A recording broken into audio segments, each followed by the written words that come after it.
Salute.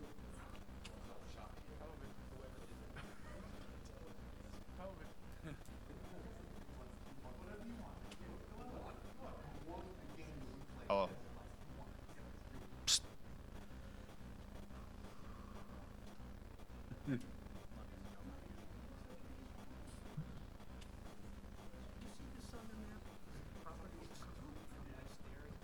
Yeah, it's a state. No, it's the state property. And they've made arrangements with the state, as far as I understand it, to landscape it, and to make it pretty.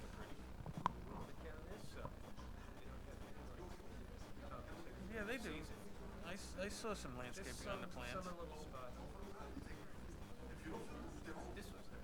Yeah. And they didn't put much on the railroad, but I'm sure that there was some on that side, though, on that east side. I'm not even gonna pull out.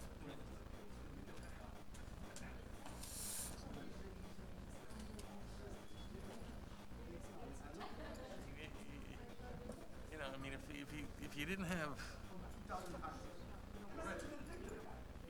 all of this property in here.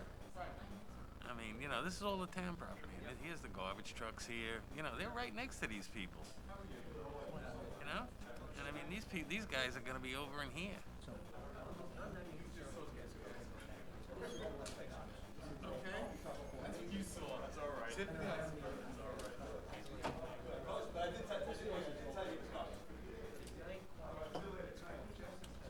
Yeah, but like I said, most places they don't want. I think it's an EA, it's the EPA requirement that they can't idle when they're sitting, because I know that they brought that up in a lot of hearings.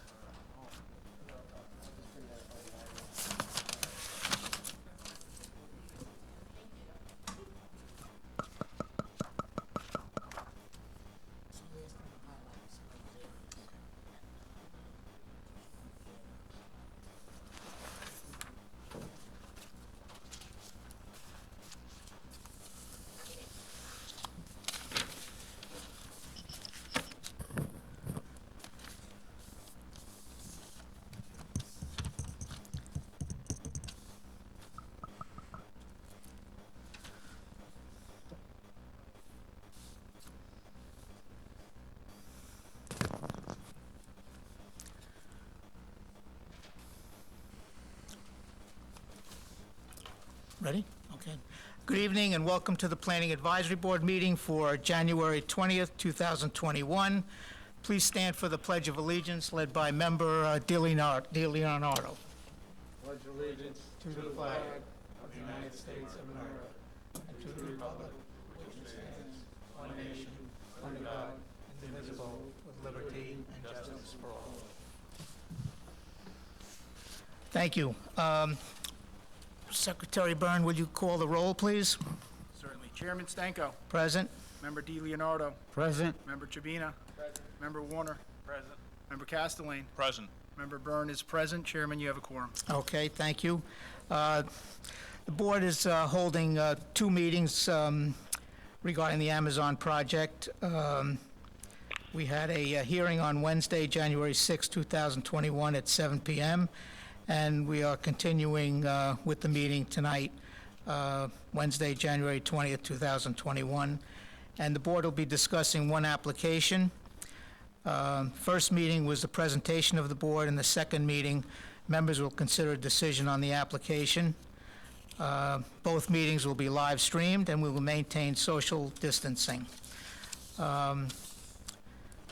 Site plan approval, we're looking for site plan approval on the Syosset Park Development LLC, 305 Robbins Lane in Syosset, New York, 11791.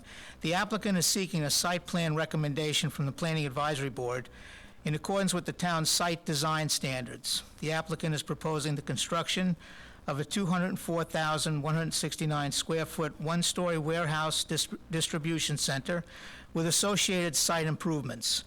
Proposed use for the subject property is a permitted use to Chapter 246, Table 5.2 of the Code of the Town of Oyster Bay. The public has the ability to view or listen to such a proceeding via live stream at www.oysterbaytown.com.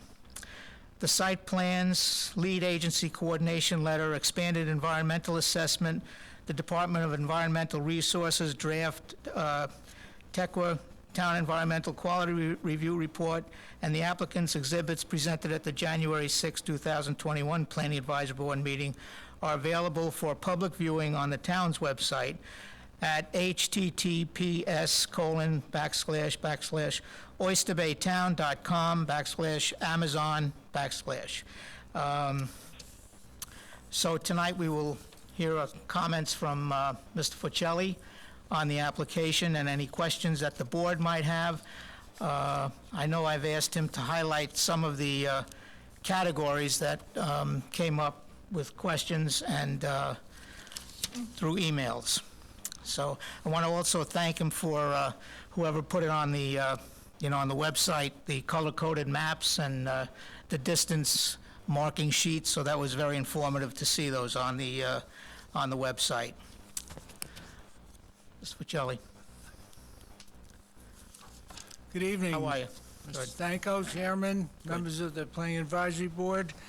My name is Jeff Forcelli, 333 Earl Ovington Boulevard, Uniondale, New York, and I represent the applicant. We were here 2 weeks ago and we made a presentation which was, I believe we covered all the areas as good as we could at the time, and we presented it, and there were many questions from this board, which we answered that evening. And then in the 6 days after that, there were comments which were given to the Planning Advisory Board from the community and the interested parties. And we then had a couple of days to respond to them, and we submitted a response. And the response, I think, looked at, there were a number of kinds of comments in there. There were some that were community objections and had suggestions for other uses of the property, such as a wind farm, what have you. And then there were more pointed comments which came from the school district. And they had two reports in with their documentation. One was a traffic report and one was from an environmental consultant. And we responded to all those in a lengthy document. We tried to answer every question. I think in terms of the document from the traffic expert, I read it a number of times extensively, and our traffic experts also did. And I think, and in reading it, you read it, and then you read their analysis of it, and it basically came to the, I believe, the conclusion, and I discussed it with others, that if we use this facility the way we say we're going to use it, then the traffic should not be a problem.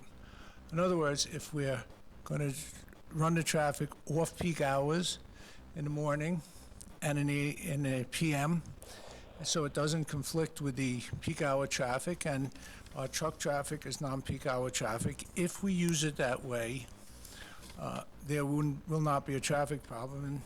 And we have, by filing the application and doing the SECRA that way, we have committed to do it the way we have said we're going to do it. So that was on traffic. There were numerous other issues that were raised. One was stormwater. And at a couple of civic meetings, we discussed this with the people. They were worried that stormwater would percolate down, or worse than that, it would be transported off-site into county facilities or other onto the streets, and they didn't want that. They wanted to make sure it got recharged into the ground. And our system for stormwater recharge will recharge all the stormwater from the site in the ground. And there were some areas where the factory was that had a greater, had a degree of pollution in the ground. The stormwater is being recharged elsewhere, not in those areas. It's been designed to be in the clean areas, I'm told from our engineers. In terms of the DEC, we have to get a permit from the DEC, and they had put out a fact sheet, and they had a comment period that was going to end on, I believe, February 10th, or excuse me, January. Let me get my notes out. February 10th was the date their comment period was going to end, and they were not going to have a public hearing. At the request of the county legislator and some other parties, they have extended the date to February 13th, I believe, and they will hold a public hearing on January 27th. So the issues on the cleanup are really an issue of New York State DEC and in conjunction with the New York State Department of Health. And that will be covered at the public hearing, which will be held by the state, and comments that will be given to them during the extended comment period. But as far as tonight is concerned, I think the important thing for us to know is on the fact sheet, which was prepared by the Department of Environmental Conservation in consultation with the New York State Department of Health. They say, based on the findings of the investigation, DEC, in consultation with DOH, has determined that the site does not pose a significant threat to public health or the environment. So I would suggest to you that they have clearly spelled that out. There may be tweaking the plan a little bit or modifying it or listening to the community, but for them to make that definitive statement, I think for our purposes covers the issue. I covered stormwater. We just talked about soil, traffic, the DEC extension. One of the issues that, Mr. Chairman, you mentioned to me was noise. We have on the phone tonight Lou Bukowski from VHB, and he's prepared to talk about noise with you. Okay. Lou, are you there? Good evening. I am here, Jeff. Okay. Go ahead. Could you give us a little narrative of how the noise is handled, and maybe answer any questions anyone has, any board members have regarding noise? Sure, I'd be happy to. Good evening, everyone. Thank you for the opportunity to speak. My name is Lou Bukowski. I'm the Director of Environmental Planning for VHB with offices at 100 Motor Parkway in Hauppauge. You know, the expanded EA does include a very detailed noise analysis prepared by Ostergaard Acoustical Associates. That evaluation examined potential noise impacts at 10 sensitive receptors in the area surrounding the site. And given the area's proximity to the LIE, I think it's really no surprise that you know, the existing conditions include a lot of traffic activity noise from the LIE and other roadways. You know, we took noise measurements during multiple hours to make sure that we were getting ambient conditions both during daytime and evening hours. And we did see, you know, the site along Birchwood Lane, for example, had the highest levels measured during the daytime hours, and the lowest measured during the nighttime hours, the areas north along Colony Lane. You know, the analysis included, which you've all reviewed, is very detailed, but it concludes that the proposed project will not contribute to any sound above existing ambient conditions at any of the sensitive receptors included in the analysis. Thank you. Do you have questions for Mr. Bukowski? Hi, Cliff Chabina. Question I have in the report, there were 3 locations that were specifically marked for being monitored, and one's right by Colony Lane. That's probably the one that I might be more concerned with, and concerned with what is the impact that the idling of trucks, if that's to be the case in the truck court, as well as the additional units that are going to be 21 units on top of the building. I know these people live in an area where there's already quite a bit of noise, but there's been abatement on it, the high walls for the expressway and other things like that. I'm just concerned as to what additional noise will they be subjected to, and if that's the case, what could be done in order to subsidize that amount of additional noise. Sure, I can hear you. I think so. Again, let me try to respond. If I miss anything, please chime in. The question really is what noise sources were evaluated, and what are the results at the 3 locations and the receptors that correspond with those locations. Again, we looked at mobile noise sources and stationary noise sources, and stationary being really from the HVAC equipment from the project. And we looked at that at a cumulative basis. And again, the three areas where the measurements were taken to establish existing ambient conditions, those represent over 10 actual potentially sensitive receptors. And at each of those 10, we found that the cumulative conditions did not change. So, you're looking at a zero change from existing conditions in decibels, and that includes cumulative conditions from both stationary and mobile noise sources. Were these taken in the evening when it's quieter and you don't have the perhaps the noise you have during the day? Correct. The noise measurements were taken both during daytime and evening hours. The findings were what you might expect. The decibels between day and evening don't change drastically due to the site's proximity to the LIE, and it's basically steady traffic noise throughout both time periods. Thank you. Thank you. Dan Deegan, are you on the phone? Dan? Okay, in terms of tax impact, we provided information on the taxes, and the taxes will increase. There is talk of a request for an industrial development agency financing. If that occurs, the taxes will start at a current rate, the current rate plus, and then in a period of 10 or 15 years, it'll go up to full assessment. But that's only half of the equation, because this piece of property has been zoned as a industrial property, and its applications have come in for changes of zone and so on, and tax certiorari proceedings brought against it have, to some extent, succeeded and to some extent failed. This is an application for a use of the property which is permitted by the code.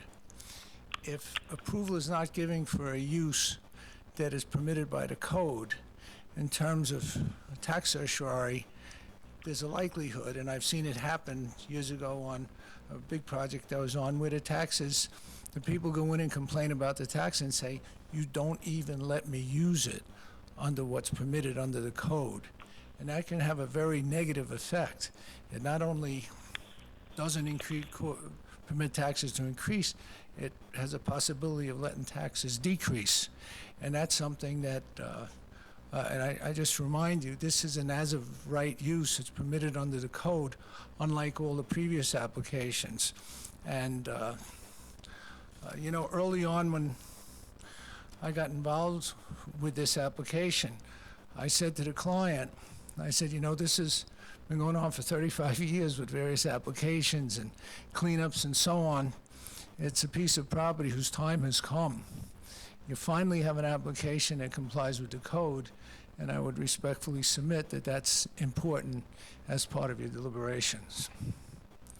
So I tried to cover the tax impact on that, and is there any, we covered noise. Is there any? A question, how long is the lease for? It's more than the 15 years, correct? Oh, yeah, much longer than that. Okay. I could get the information for you and I'll submit it, but I know it's, Just wanted to get Okay. back to the full taxes. That's right. Okay, anyone else have any comment? Thank you. Do you have anything else to add, or no? That's it, Mr. Byrne, any correspondence on this application? Yes, Chairman, in addition to the correspondence that was previously submitted to the board and made part of the record during the January 6, 2021 meeting, we have received the following. We have a TICA report from the Department of Environmental Resources with a revision date of January 15, 2021, recommending the adoption of a negative declaration for the purposes of seeker. We have correspondence from the New York State Department of Transportation dated January 7th, 2021, stating they have no objection to the town granting site plan approval and the issuance of building permits for the proposed project. We have correspondence from Arthur Edelman, residing in Seacliff, New York, 11579, dated January 7th, 2021. We have correspondence from Lisa Adragna, residing in Syosset Grove, Syosset, New York, 11791, dated January 8th, 2021. We have correspondence from Wish Subzueri, residing in Syosset Grove, Syosset, New York, 11791, dated January 8th, 2021. We have correspondence from Kevin McKenna, residing in Syosset, New York, 11791, dated January 8th and January 9th, 2021. We have correspondence from Dr. Thomas Rogers, Superintendent of Syosset Central School District, dated January 11th, 2021.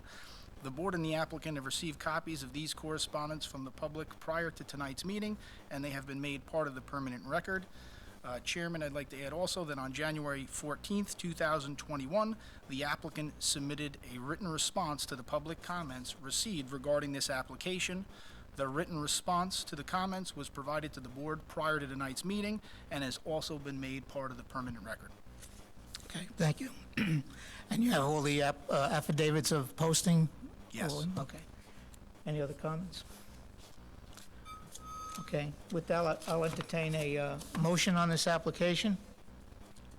Chairman, I'll make a motion that we accept the application as presented. Is there a second? Second. Second. Call the roll, Mr. Byrne, please. On the motion, Chairman Stanko. Aye.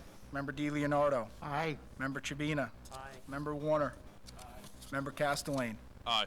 Member Byrne is aye. Chairman, the motion passes. Okay, thank you very much. Mr. Pacelli, thank you to you and your team.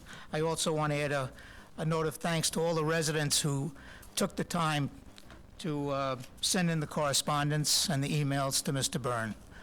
Thank you very much. And with that, I'll entertain a motion to adjourn. So moved? Okay. All in favor? Aye. Aye. Okay. Thank you very much. Thank you. Thank you.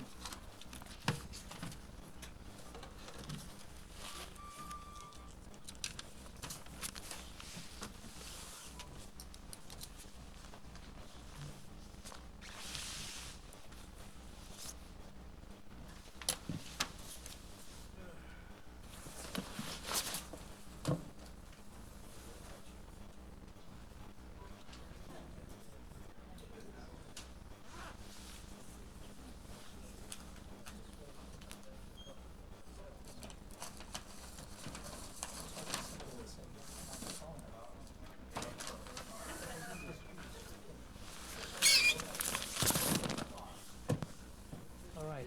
I'll see you. Pretty good. I'll get a check. You'll be here. I'll let you